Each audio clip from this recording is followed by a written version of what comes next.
So welcome everyone to the Membrane Biology Masterclass. Today we will be studying about a lot of topics लेकिन एकदम मज़े से with full story on mood, and as you can see the notes look beautiful, so the explanation will be. So the first topic that we are going to study about is liposome. So liposomes होते क्या हैं? I'm going to tell you a little story behind it, and this way you just don't have to remember the definitions, just remember the story. थोड़ा सा English होगा, थोड़ा सा हिंदी होगा, mix.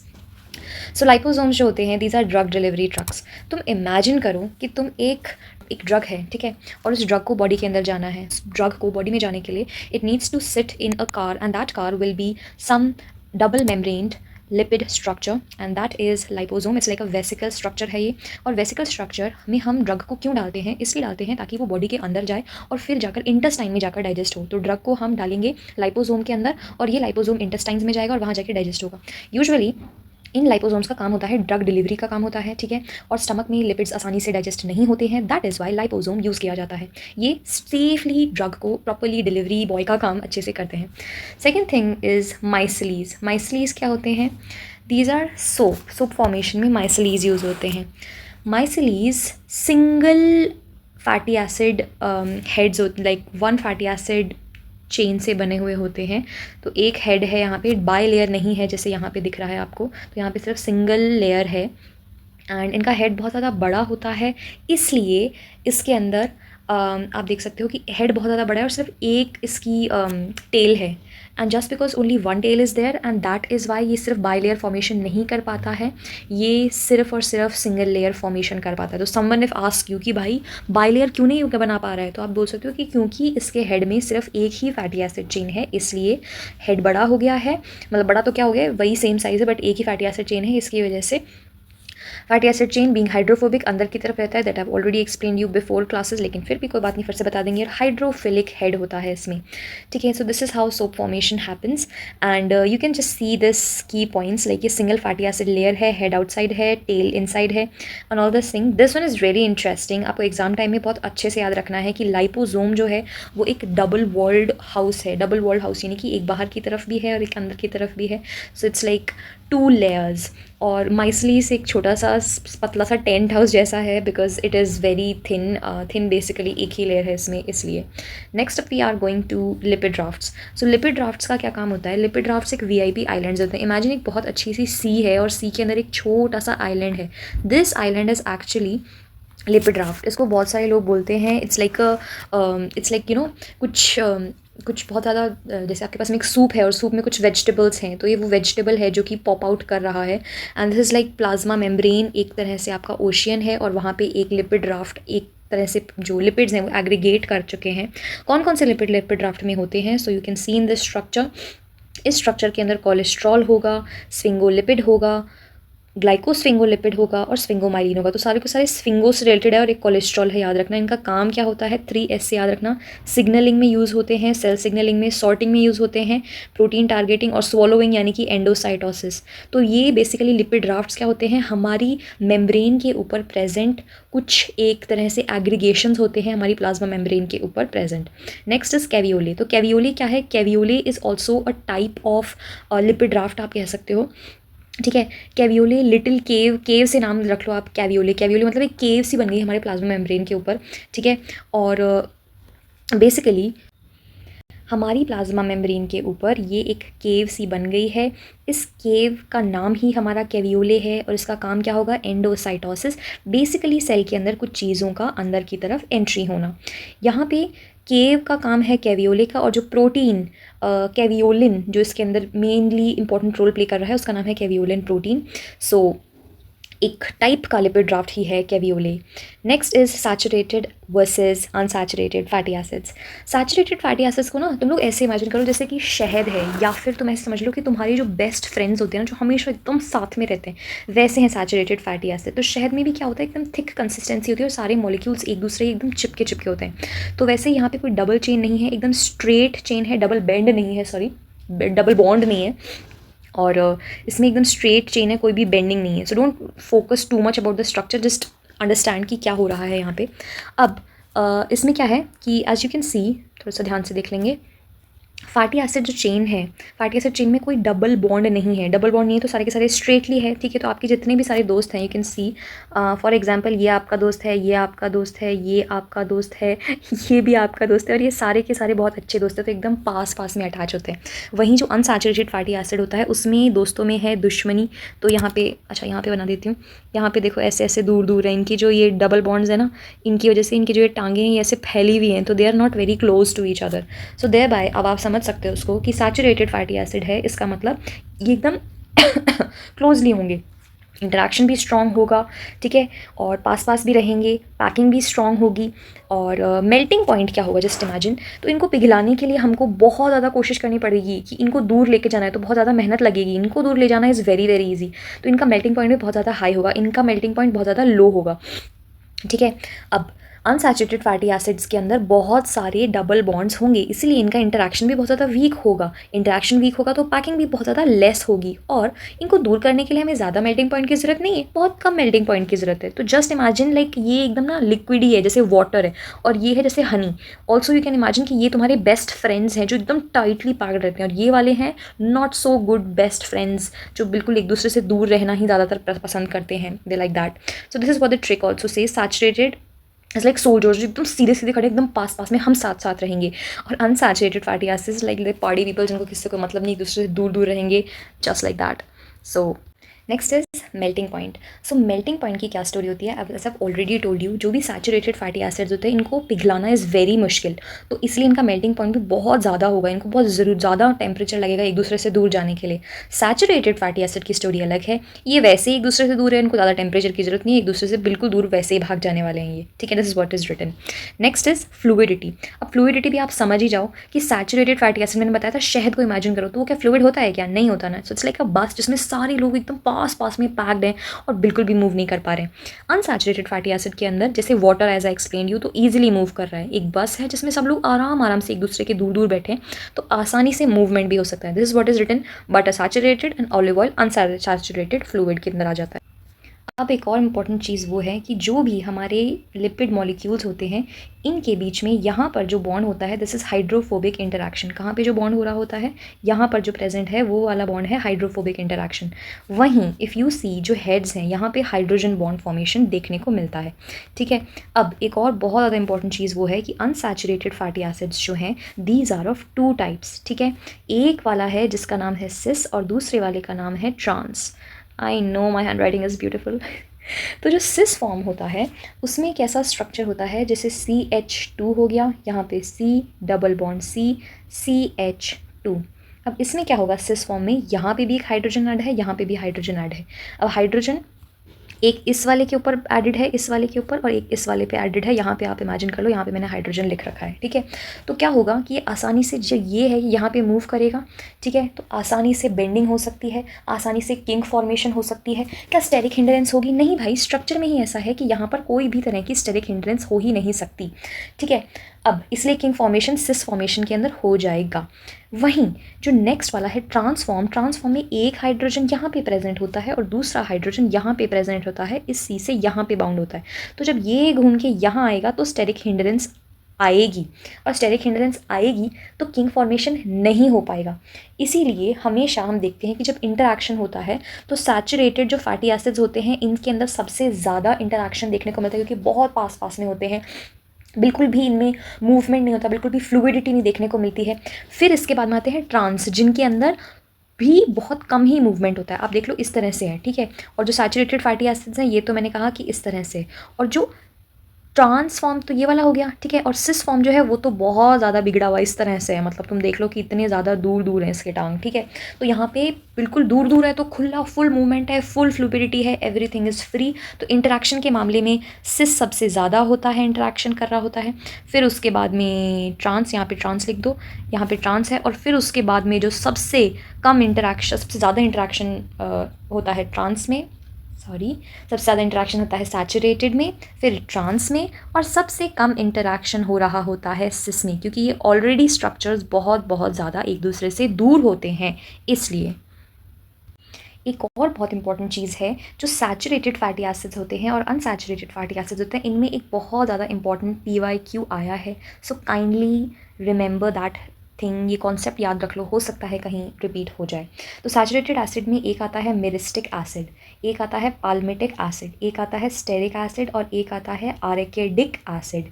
Myristic acid में 14 कार्बन्स होते हैं, फिर 14 + 2 16, फिर कौन सा हो गया 18, wow I love my hand writing, फिर +2 20। इन सब में ये नंबर ऑफ़ क्या है, ये है कार्बन्स। वहीं नंबर ऑफ़ जो डबल बॉन्ड्स हैं वो यहाँ पे 0 0 0 0, ये क्या है, डबल बॉन्ड्स का नंबर है सैचुरेटेड फैटी एसिड्स के अंदर। इनको याद करने की ट्रिक है my pretty sweet aunty, myristic acid, palmitic acid, stearic acid, arachidic acid.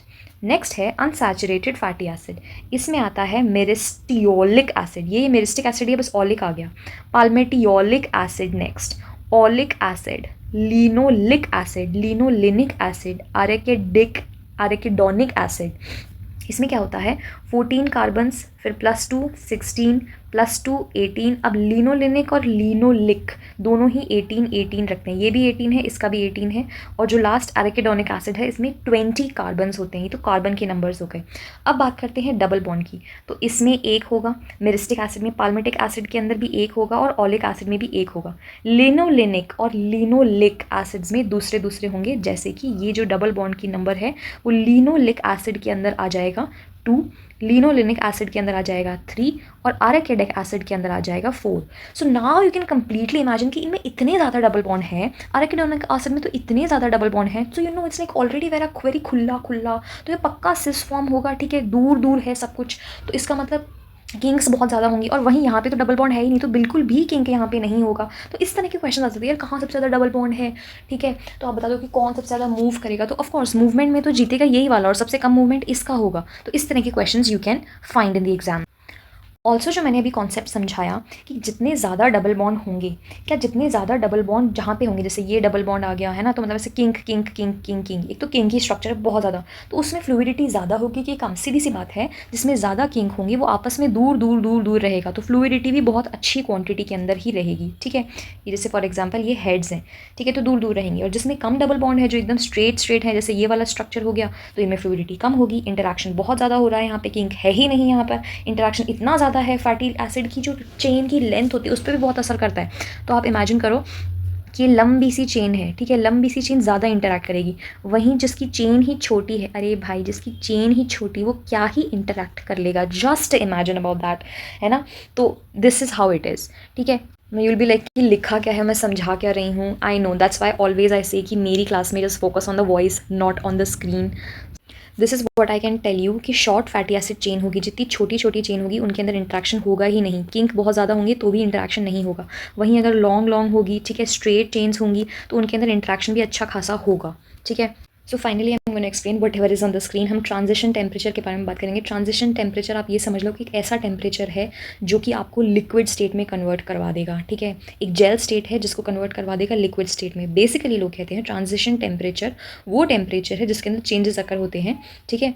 तो यूजुअली हमारी बॉडी के अंदर प्लाज्मा मेम्ब्रेन जेल स्टेट में और लिक्विड स्टेट में इस तरह से दो स्टेट्स में मूव होती है, और ट्रांजिशन टेम्परेचर उसे ही कहते हैं जो कि जेल से लिक्विड के अंदर मूवमेंट करवा देती है, ठीक है।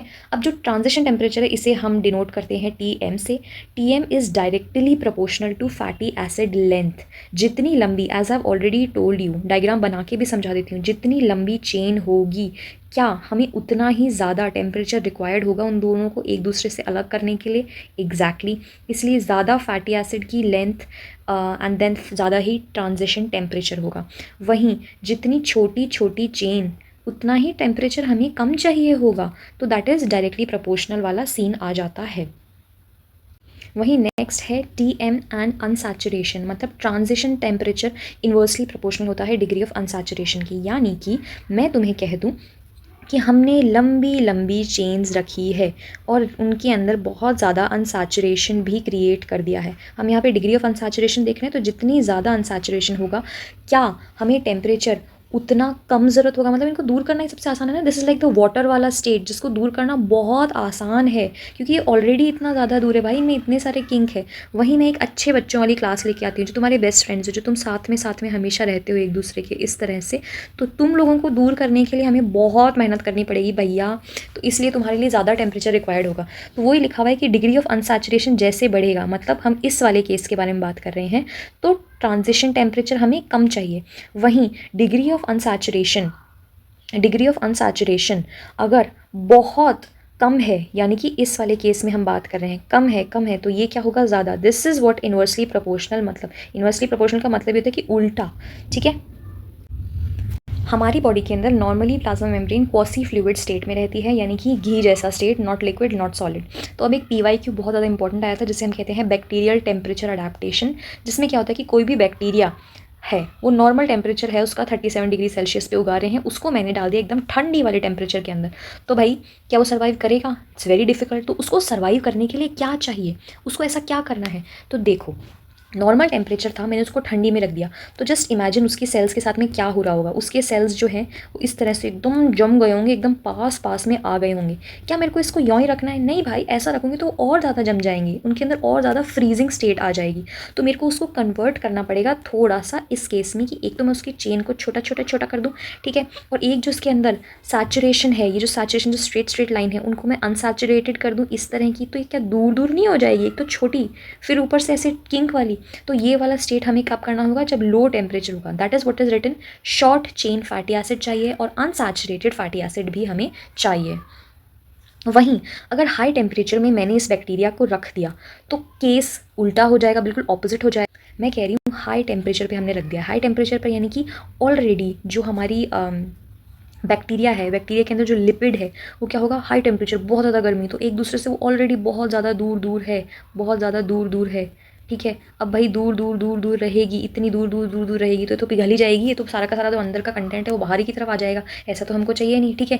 तो हमको क्या करना है, इसको कन्वर्ट करना है एकदम अच्छी स्टेट में, जिससे कि स्टेबिलिटी रहे। तो इसको हम क्या करेंगे, इन चेन्स को थोड़ा सा लंबा कर देंगे, इन चेन्स के अंदर सैचुरेशन हम लेकर के आ जाएंगे। सैचुरेशन यानी कि डबल बॉन्ड नहीं चाहिए हमें, लंबा कर देंगे। तो this is what is written, saturated fatty acid और लॉन्ग चेन कर देंगे। तो ये केस होगा जब हम हाई टेम्परेचर के बारे में बात कर रहे हैं, ठीक है। तो ऑल इन ऑल हमें क्या समझ में आया, ये आया कि बैक्टीरिया को अगर लो टेम्परेचर में लेके जाएंगे, ठंडे वाले टेम्परेचर में लेके जाएंगे, तो हमें क्या चाहिए भाई, जल्दी से इसको चेन को एकदम शॉर्ट कर दो, छोटी चेन्स कर दो, और उसके अंदर बहुत सारा अनसैचुरेशन लेकर के आ जाओ। छोटी चेन और अनसैचुरेशन होगा तो आपस में एक दूसरे से ऑलरेडी बहुत ज़्यादा दूर रहेंगे और चेन्स आपस में पास ही नहीं आएंगी, तो हमारी जो बैक्टीरिया है वो सर्वाइव कर जाएगी। वहीं अगर बैक्टीरिया को मैंने बहुत गर्मी वाले टेम्परेचर में रख दिया, ओ माई गॉड इतनी गर्मी की टेम्परेचर है, तो हमें क्या करना है, उसको पिघलने से बचाना है, ये पिघल के पूरा का पूरा इसकी बर्फ़ का पानी ना हो जाए। तो हमें इसका क्या करना है, इसके अंदर बहुत सारा सैचुरेशन लेके आना है, एकदम सारे के सारे पास में आ जाओ, ठीक है। पास में आ जाएंगी ये जो हमारी लिपिड की बाइलेयर है वो, और इसके अंदर जो चेन है इसको लंबा कर दो, इंटरेक्शन बहुत स्ट्रॉन्ग कर देना है, इतना स्ट्रॉन्ग कर देना है ताकि ये बिल्कुल भी मेल्ट ना हो जाए। नो कोलेस्ट्रॉल को हमने देखा है एज अ शॉक एब्जॉर्बर। मैं इसको ना ग्लू की तरह से लेती हूँ कि ये ग्लू है, और ज़्यादा रिक्वायरमेंट कब है, कम रिक्वायरमेंट ये है, तुम आप समझ लो, ये अगर ठंडी वाला टेम्परेचर होगा, लो टेम्परेचर्स होंगे, एकदम ठंडी वाला जोन है, तो वहाँ पे हमें ग्लू ज़्यादा चाहिए या नहीं चाहिए? अरे भाई ग्लू क्यों चाहिए, ऑलरेडी चीज़ें सब पास में हो रही है, तो ग्लू नहीं चाहिए, ठीक है। तो वहाँ पर हमें कोलेस्ट्रॉल की रिक्वायरमेंट भी कम चाहिए। वहीं अगर हाई टेम्परेचर है तो सब कुछ ऑलरेडी बहुत ज़्यादा लूज़ हो रहा है ना, तो वहाँ पर हमें ग्लू बहुत ज़्यादा चाहिए, तो ग्लू की रिक्वायरमेंट ज़्यादा हो गई, यानी कि कोलेस्ट्रॉल की रिक्वायरमेंट बहुत ज़्यादा हो गई है, ठीक है। इस तरह से आप इसको अच्छे से याद कर सकते हो।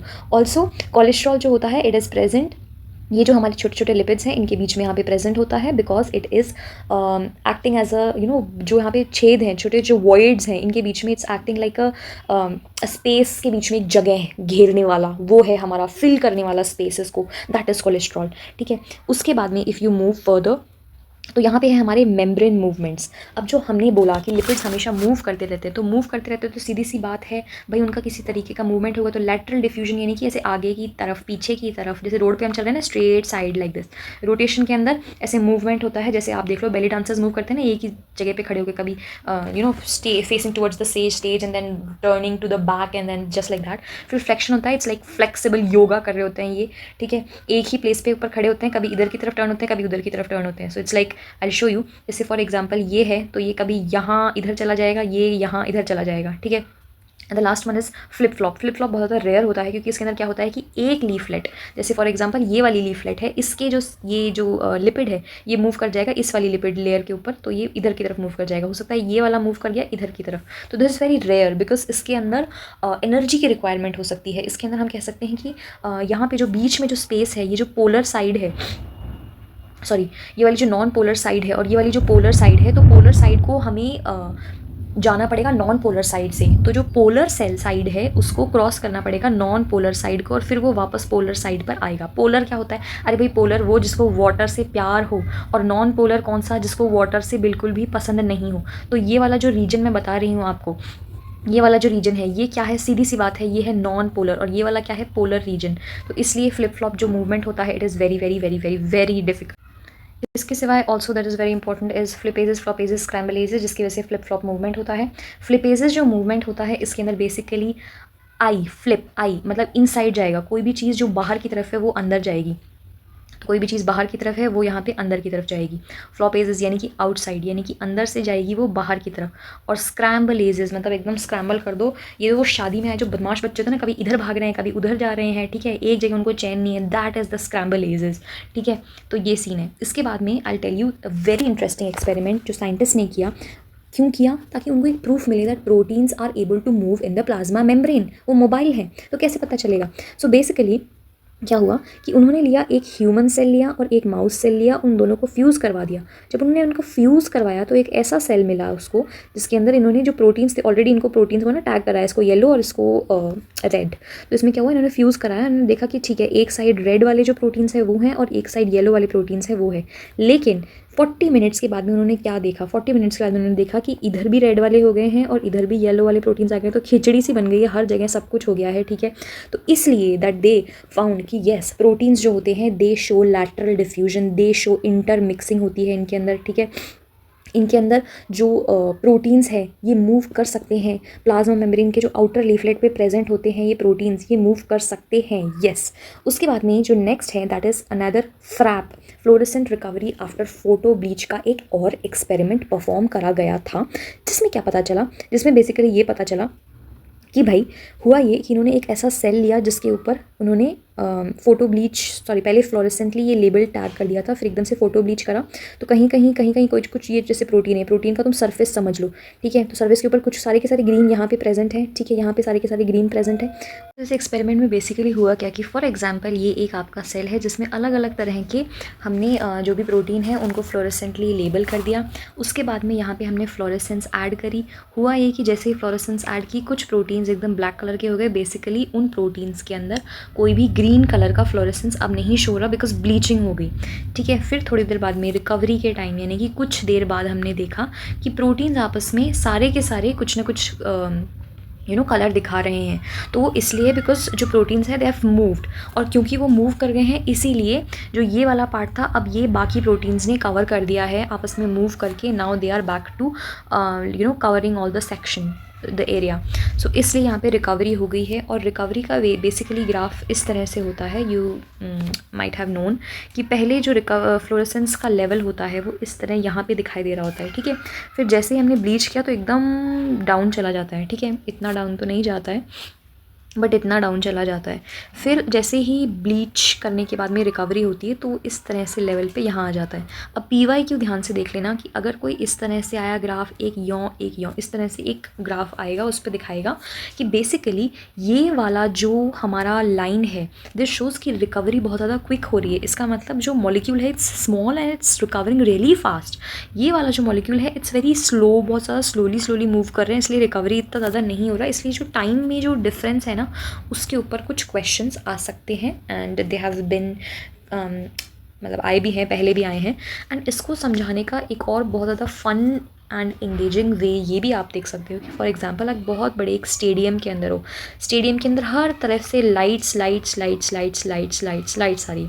लेकिन हुआ ये कि स्टेडियम के अंदर एकदम से कहीं ना कहीं किसी भी तरीके से शॉर्ट सर्किट हो गया और यहाँ पे लाइट्स चली गई, ठीक है। लाइट्स चली गई। अब आप ऐसे देख लो और स्टेडियम में यहाँ पे एकदम सेंटर में बहुत शानदार क्रिकेट का मैच चल रहा है, ठीक है। तो अब क्या होगा, लाइट चली गई, तो लाइट जैसे ही चली गई तो कुछ जो लोग हैं वो क्या लेकर के आएंगे, अपने साथ में दिया लेकर के आएंगे या फिर लाइट्स लेके आएंगे, ठीक है। तो दिया तो अब कौन ही लेके आएगा, बट लाइट्स लेके आएंगे। अगेन यहाँ पे लाइट आ जाएगी, ठीक है। तो ये बाहर से लोग आए हैं या फिर नहीं, डायग्राम सही बनाओ। तो यहाँ पे जो डार्कनेस हो गई थी इसकी वजह से ये जो कुछ लोग हैं ये दे मूव्ड हियर, ठीक है। और यहाँ पे उन्होंने दी कि लो भाई लाइट्स ले लो, तुम लोगों के यहाँ पे भी लाइट्स आनी चाहिए। इसलिए अब क्या होगा, हमारे को बिल्कुल हर जगह से लाइट्स नज़र आ रही है और मैच सब लोग देख पा रहे हैं। और यहाँ पे जो विराट कोहली था उसने देखा कि यहाँ पे पहले डार्क हो गया था लेकिन अब वापस वाइट हो गया है, लाइट हो गया है। तो yes, there's everywhere light, so this is what it's called, fluorescence recovery after photo bleach. And this is how, guys, I really hope that you understood everything. Also guys, I've realized while editing that I haven't explained you the final super revision section जिसमें हम बताते हैं liposome के बारे में। हमने पढ़ा है आज क्या क्या पढ़ा। तो लाइपोसोम जो कि ड्रग डिलीवरी पार्टनर था, माइसिलीज जो कि एक सिंगल लेयर की सोप फॉर्मेशन थी, कैसे बनती है, लिपिड लेयर की एक सिंगल लेयर होती है और लाइपोसोम में 2 लेयर्स होती है। लिपिड राफ्ट क्या था, दैट सिग्नलिंग आइलैंड जो कि सिग्नलिंग के लिए भी इंपॉर्टेंट होता है और कुछ भी चीज़ का एंडोसाइटोसिस के लिए भी और भी इंपॉर्टेंट रोल्स थे इसके। Caveolae is a type of lipid raft जिसके अंदर हमने देखा कैवियोलिन प्रोटीन भी इंपॉर्टेंट रोल प्ले करता था। इसके सिवाय we have also studied about the saturated and unsaturated. Saturated वो होते हैं जो आपके सीधे दोस्त होते हैं, एकदम प्यारे अच्छे तो सारे साथ में रहते हैं, इसलिए इनको दूर करने के लिए टेम्परेचर भी बहुत ज़्यादा हाई चाहिए होता है और फ्लूइडिटी में बिल्कुल भी नहीं होती, एकदम स्ट्रिक्ट होते हैं कि हमें प्लीज़ मूव मत करो, we are just like besties. और अनसैचुरेटेड वाले होते हैं जिनमें बेंड होता है, बेसिकली बेंड हो गया तो इसका मतलब इनको दूर करने के लिए टेम्परेचर की ज़्यादा ज़रूरत नहीं है, कम टेम्परेचर में भी इनको दूर किया जा सकता है क्योंकि ये बढ़िया हाईली फ्लूइड होते हैं, एक दूसरे के एकदम दूर रहते हैं। नेक्स्ट हमने पढ़ा transition temperature. Transition temperature high हो जाता है जैसे ही चेन लेंथ बढ़ेगी, जितनी ज़्यादा लंबी चेन लेंथ होगी उतनी ज़्यादा इंटरेक्शन होगा, ज़्यादा इंटरेक्शन वालों को दूर करने के लिए हमें टेम्परेचर की ज़्यादा रिक्वायरमेंट होगी और जितनी छोटी छोटी लेंथ्स होंगी चेन की उतना ही उनको दूर करने के लिए ज़्यादा जोर नहीं आएगा, तो ट्रांजिशन टेम्परेचर ऑटोमेटिकली कम हो जाएगा। दूसरा, ट्रांजिशन टेम्परेचर कम हो जाता है जब अनसैचुरेशन होता है। अनसैचुरेशन यानी कि बहुत ज़्यादा किंक्स और बेंड्स, तो ऑलरेडी चीज़ें बहुत ज़्यादा दूर है तो उनको दूर करने की ज़्यादा ज़रूरत नहीं पड़ेगी ट्रांजिशन टेम्परेचर की, तो ऑटोमेटिकली बहुत ज़्यादा कम ट्रांजिशन टेम्परेचर में ही हो जाएगा हमारा काम। नेक्स्ट हमने ये पढ़ा कि कोल्ड जो टेम्परेचर होता है उसके अंदर हमें शॉर्ट और अनसैचुरेटेड फैटी एसिड्स की रिक्वायरमेंट होती है। शॉर्ट अनसैचुरेटेड फैटी एसिड यानी कि छोटे छोटे लेंस और अनसैचुरेशन यानी कि बहुत सारे किंक हमको चाहिए ताकि ठंडी के अंदर चीज़ें एकदम फ्रीज ना हो जाए, एक दूसरे से एकदम दूर दूर खुली रहें। और नेक्स्ट हमने पढ़ा हीट के अंदर, हीट वाला जो टेम्परेचर होता है उसके अंदर हमने देखा कि हमें लंबी लंबी चेन्स चाहिए और लंबी लंबी चेन्स के साथ में सैचुरेशन भी चाहिए ताकि चीज़ें पिघल ना जाए और सब लोग पास पास में एकदम अटैच रहे, अपनी इंटीग्रिटी को मेंटेन रखें। उसके बाद में हमने देखा कोलेस्ट्रॉल के बारे में जो कि एक शॉक एब्जॉर्बर था, बेसिकली प्रेजेंट होता है हमारे लिपिड्स के बीच में और मैंने बताया था कि वो ग्लू का काम करता है, एक तरह से नॉट ग्लू का काम but like glue, you know, more glue is required when there is a temperature which is very very very very very high बहुत ज़्यादा हाई टेम्परेचर में ज़्यादा ग्लू चाहिए रहेगी ना और कम टेम्परेचर में कम ग्लू रिक्वायर्ड होगी। फिर हमने कुछ फ्लिप फ्लॉप मूवमेंट के बारे में देखा, फ्लेक्शन, लैटरल रोटेशन, इन सब के बारे में भी देखा। और obviously the last one was the fusion experiments, FRAP और ह्यूमन और माउस सेल के बारे में भी देखा। So this is like a quick revision. Thank you everyone.